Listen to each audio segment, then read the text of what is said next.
Hi everyone, this is Walter from the Blu-Grit Garage. Made a video a couple weeks ago about the Maverick we're thinking of doing for the No Name Nationals, which is an event down in Sikeston, Missouri at the drag strip.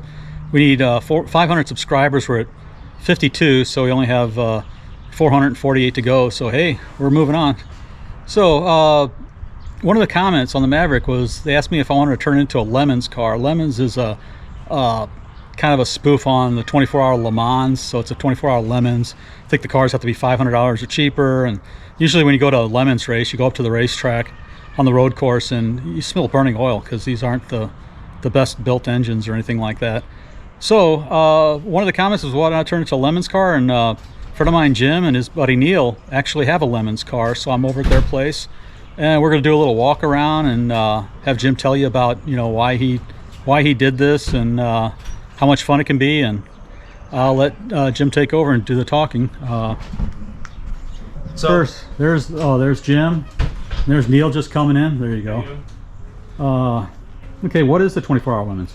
So Lemons was kind of created for people of not a whole lot of racing skill and not a whole lot of auto mechanical skill to have fun racing. So the idea is to find a really cheap piece of junk and race it against other really cheap pieces of junk. So that was pretty attractive for us. The dollar figure outlay is not a whole lot. It's a little bit more expensive than you think it is because they are serious about safety. The safety stuff is very serious, but the other stuff is all about having fun and not spending a whole lot of money and still going out and having a good time racing. So and that's kind of like Chump Car is another series. Different rules, I guess you said, not as... A lot like Chump, but as you call it, but it is a...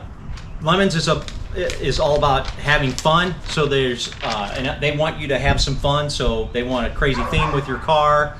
They like crazy stunts. If you've got some shtick that you want to use, there's some quote-unquote influencing of the judges that's allowed, so that you can help your own cause, perhaps with a strategically placed six-pack or a really nice package of cookies somewhere.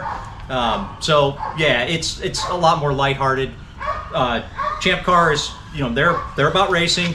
Lemons is about racing too, but Lemons is about having fun and not spending a lot of money. Okay, so here's your car, and I see the alternative power source on the front. So I mentioned that with Lemons, they want your car to have a theme. So with us, we made a spoof on a spoof. So Lemons is a spoof on Le Mans. So we did a spoof on the Spirit of St. Louis. So we have the Spirit of St. Lemons. So this car is our homage to the Spirit of St. Louis. It was flown by Charles Lindbergh across the Atlantic for the first time nonstop. So a couple of the things that are significant about this car with our theme, we have our paint scheme is aluminum. So the Spirit of St. Louis was an aluminum framed airplane, except for the canvas, which was painted in aluminum color. The call sign for the original Spirit of St. Louis was NX211. So that's why we chose our car number of 211 and why we've decorated our car with some NX211 stencils here and there on the car. And you can see that when we kind of walk around a little bit. We'll show you some of that. And then I like the wings on the front. You said they actually flap? They do flap. They vibrate really good. That was actually we got bonus points from the Lemons judges when we raced last year. They were all pretty sure that those would be torn off in the first couple laps. We made it all through our practice day on Friday, race day on Saturday, race day on Sunday. They're still intact, still with the car. So bonus points for not having parts fly off your car. Bonus points for not having parts fly off your car. Yes. And what's that Whirlwind Junior written on the? So that's trying to have a little bit of fun with the car. The original engine in the Spirit of St. Louis airplane was a Whirlwind engine. It was I guess you'd call it not a rotary engine, but a radial piston engine. And so we had a little spoof on that. We borrowed one of my older brother's RC airplane engines and added that to the front. We're hoping that gives us, maybe another mile per hour, 2 miles per hour. That's the prop spins for you? Or? Yeah, the prop will spin. Right now it's just a freewheeler. So we let her freewheel. We're thinking about putting an electric motor behind it to make it spin in the future. We'll see if that happens or not. Oh, okay. Like your clear headlight covers, you can see your air intake. Yeah, we're working on that. We want to try and waterproof the car a little bit. So if we do run into rain, we won't have problems with water with our electrical system are on the intake. You have your heat extraction on the hood. Yeah, we have a little bit of venting that allows for the hood the engine cavity to breathe a little bit. And there's your Spirit of Lemons you mentioned. There's our Spirit of St. Lemons. We're really proud of that. Neil and I teamed up to make a stencil. Neil did most of the stencil work, and then I did a little bit of the hand paint work. So, very proud of that. So, and me being a Ford guy, I noticed the mirror. That comes from our third teammate who's not here today. He's the other Jim that's in our team. He's a Ford guy, so we had to improve or upgrade the car, so we've got a Ford mirror. So definitely much better now. Ford used to own pretty much a Mazda, so okay. And then the inside, oh wait, you mentioned that roof is a special roof. So once again, the idea is to race on the cheap. So anything that's free is great. So I found a guy on Craigslist that had a Dodge Dart hood for free. So we stole it, cut it apart, and we made a hood out of it. And that's to clear the taller drivers. How's it going? We do have the gurney bump up on top. So that was so christened by our other teammate Jim. When we bolted up the hood, it warped. So if you can't fix it, you got to feature it. So we called it the gurney bump. I like your tail fin here, and you just started this out, so you were the student driver. That was another contribution by our other teammate Jim. So his daughter at the time had recently graduated from being a student driver. So we stole their magnet. He actually graciously donated it. Since it was our first race, we felt it appropriate to let everybody else know that we were students. Okay. And you got a M2 1028, whatever that means. So, we'll see if anybody out there knows what that means. Yep. Maybe the Mazda people know. Yep. See, and then you have speed holes. Yep. And a repurposed speed hole. Yes. There with the. So we originally bought the car. They had already made these go fast holes on the back bumper. So we cut one of them out and put this outrageously large muffler through it. They do require a modicum of sound deadening for Lemons. So you have to have a muffler on there. You can't just run a straight pipe. So we found a tailpipe off of an old Mustang. Oddly enough, that was on a Mustang. So we got that for I think we got it for $20. That pipe was on a Mustang. This was on a Mustang. So some kid must have had that Mustang, because I don't think the stock ones get that big. So they call those fart pipes, when they put the. Yep, we call it. It's a fart can. It's a really nice chrome fart can, but that's what attracted it to us.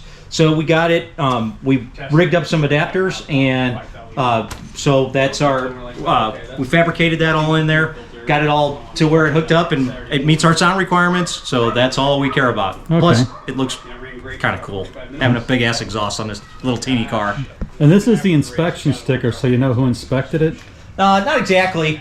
Sort of, kinda. So, as I mentioned, Lemons is really all about fun. So, while they will say that they can't be influenced, they can't be bribed, a well-positioned six-pack of beer, or perhaps a favorite food item, or perhaps some other fun items are graciously accepted by the Lemons judges. So they will take those.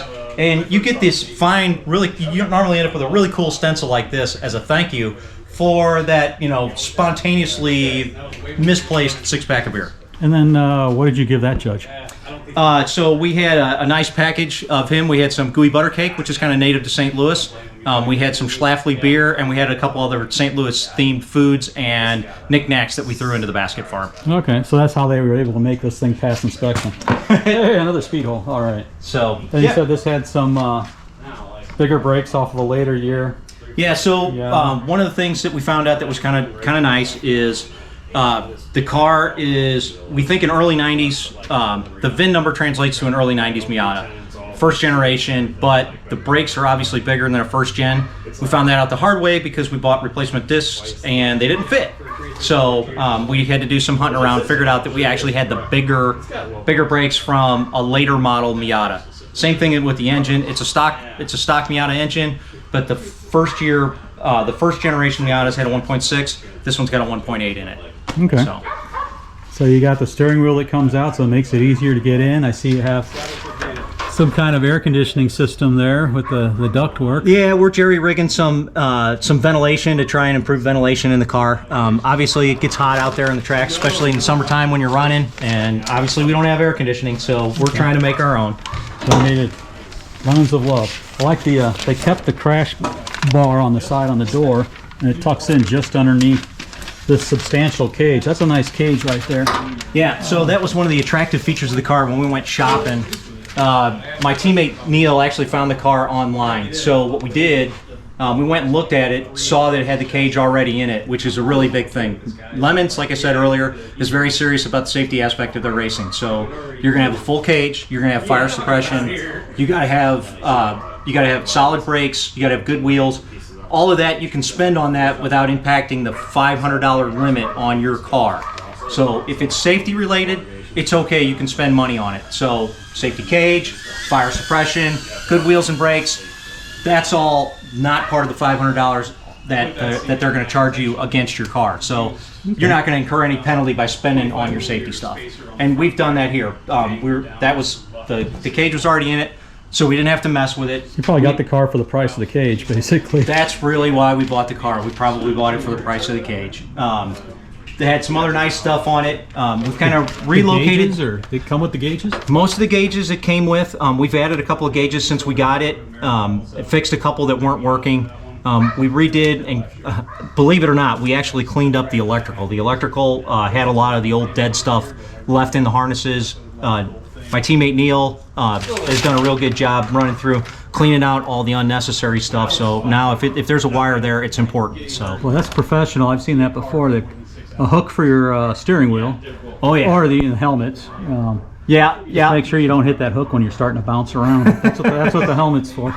You got the wink mirror, so you can look up there and see a pretty wide stance to see. Yeah. So that was really nice that we got that on there. Actually, I think I have one. I had one. I might have thrown it away floating around at one time. I had that on my '66 when I took it on the road course. But now they make these mirrors that are convex. Yeah. So it's like you might as well put the small convex one in there. But those are good old school. I think it looks fairly new. Yeah, too. we just had the side view mirrors on it, and we knew we needed rear view. And it originally had one at one point. The brackets were already in place, so we didn't really have to worry about that. So you bolted the seat in, huh? It's still on slide rails. It will adjust. Okay. So it's a nice Sparco seat. That's another thing that doesn't cost against your $500 limit. So Neil was another one. He hunted this one down online. Wraps around pretty good, and I like the way it's strapped up high right here, because some people they take it down low and it comes up, goes back down, and it can kind of compress you when you're Lemons is specific about where your anchor points can be for your safety harness, and your safety harness has to be inspected, has to have a good tag on it. You can't just buy a 5-point harness. SFI, and it has to be. Yep. Don't they make you change it every 5 years, 3 years, 2 years? Yeah, the tag has an expiration date on it. You have to have a good expiration date. You have to be before the expiration date. If you're past the expiration date, they're going to find it. They're going to ding you. Yeah. So for the No Name Nationals. Oh, by the way, wearing my No Name Nationals shirt. I don't know if you can see that, but the No Name Nationals. Supposedly, it's the same thing with the seat belts. But if you have factory belts, that's fine. yeah, So my Maverick is a 1970 Maverick. Do I really want to run 1970 seat belts so that I won't get dinged on them? You know. I've talked to my brother. He said that's not out of the realm of possibility for you, Walter. So no, but they're very serious about that. So we've got 5-point safety harness in our car. So we're really in good shape if anything bad were to happen. Yep. I'd like to point out, while you got the camera here, we've got some very special artwork. Neil's daughter added this, so we figure we get at least another 2 miles an hour because we've got that special artwork on the side of the car. Okay. I think I saw something else over here. Yep, she has Practicing her homework on it too. Yep, you can't see it too well anymore. It's kind of wore off a little bit, but her signature is there as well. So it's signed by the artist. So we're hoping someday we can, sell this off for big money, kind of like a Banksy thing. Yeah. Anything special under the hood other than the in front of the hood? We can pop that open and we can take a look. So Most of the nested. Oh, so these little clips don't do anything anymore? they do still, actually. I'm forgetting those. Oh, okay. Forgive me. So I'm so excited because I'm on camera for the first time in a long time. So Well, your brother does stuff on camera. Yeah, but that's my brother. It didn't run in the family. Okay. No, not so much. So this is just the stock Mazda Miata 1.8. No great shakes. Cold air intake. What does the SCP stand for? So we had to come up with a team name, and we talked about it. Neil came up with a great idea. So our race name is Snap, Crackle, Pop. So that's like your knees when you get in and out of the car? It's exactly like my knees when I get out of the car. Actually, we're kind of all engine nerds. Well, Neil's actually an app developer, and the two Jims, me and the other Jim, are both engineers. So Snap, Crackle, Pop are actually derivatives of the position equation. So you've got velocity, then you've got acceleration, jerk, and then somewhere down the line, snap, crackle, and pop. So it's kind of like a little bit of a joke there. We think it's kind of funny, but we're engineers, so we laugh at stuff. A different breed, so I just say make it go fast. Yep, okay. But Neil came up with a cool logo. Neil and his wife came up with a cool logo, so we're kind of proud of that. Okay, so, that's your brake. We got some brake cooling on that, so we got some hose rigged up in there to run to cool the front brakes down. Pointing out one thing I noticed, though, I think I mentioned it before. The master cylinder, that's a single reservoir master cylinder. That's what's stock. And you look, he has an old reservoir from when he changed that, and it's not separated inside there.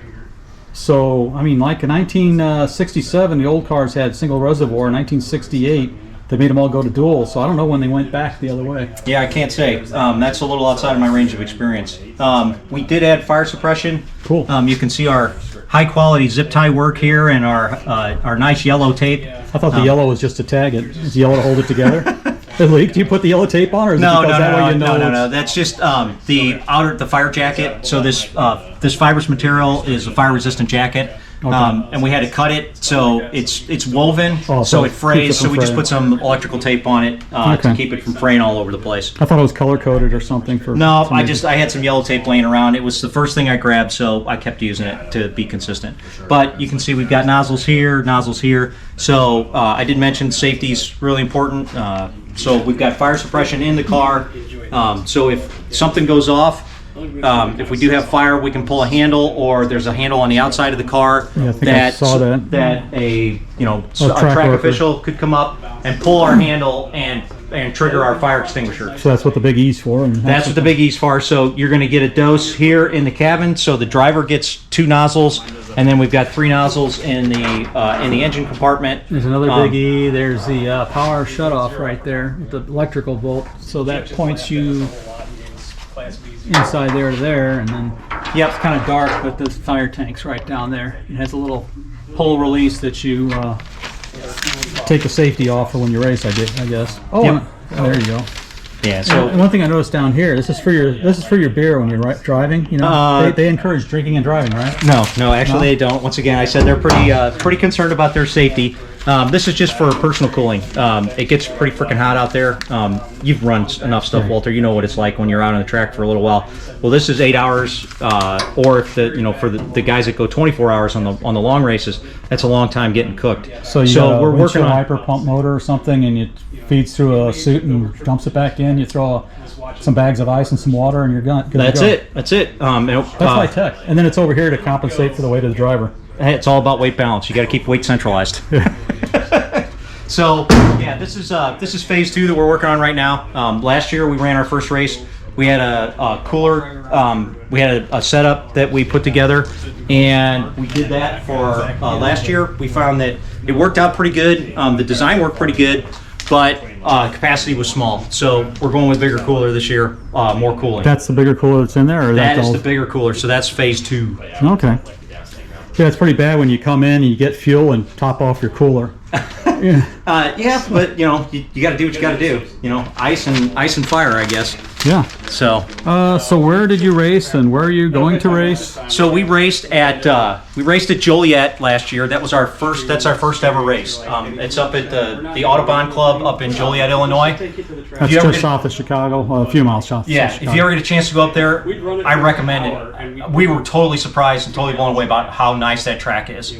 Great facility. They were super warm, super welcoming. all you had to do is make sure you stayed out of the way of the real expensive stuff, because they didn't want the club members were racing on a whole separate track. So there was a whole separate track where the guys were running $300,000-$400,000 cars, and then there was the other side where we were running our $500 jalopies. So it was an interesting dichotomy. So we had the real expensive stuff mixing with the very common stuff. But great facility, great track, great people. The weather turned out perfect.